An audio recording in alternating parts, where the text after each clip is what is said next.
Hi நண்பர்களே, நம்மளோட வயலுக்கு தான் இன்றைக்கி வந்திருக்கோம். சண்டேன்றதால குழந்தைங்க ரிலாக்ஸாக இருக்கணும் அப்படின்றதுக்காக வயலுக்கு கூப்பிட்டு வந்தோம். வயல்லேயே நாங்கள் மதியம் லஞ்சும் எடுத்துகிட்டு வந்திருக்கோம்.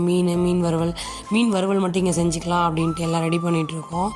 எங்களோட மாடு, அதுக்கப்புறம் இதான் எங்களோட தோட்டம் எப்படி இருக்குன்னு கமெண்ட் பண்ணுங்கள். சும்மா சிம்பிளாக ஒரு விலாக் தான் இது.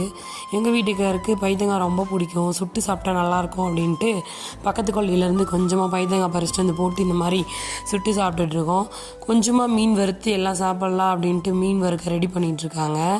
செல்லம்மாவும் தஷ்வந்த் தவனேஷ் 3 பேரும் ரொம்ப ஹாப்பியாக இருந்தாங்க. குழந்தைங்களோட சந்தோஷம் தானேங்க நமக்கும். இங்கே பாருங்க, மீன் வறுத்துட்ருக்காங்க. அதுக்கப்புறம் செல்லம்மாவும் ரெடி ஆகிட்டா ஜாலியாக விளையாடிட்டுருக்காங்க. வயலுக்கு வந்தாலே ஒரே ஜாலி தாங்க. இங்கேவே எங்கள் மோட்ரு இருக்குது, கிணறு இருக்குது, எல்லாமே இங்கே இருக்குது. கொஞ்சம் ரிலாக்ஸாகவும் நமக்கு இருக்கும். குழந்தைங்களுக்கும் ஜாலியாக இருந்தது. இந்த சண்டே எங்களுக்கு ரொம்ப ஜாலியாக போச்சு.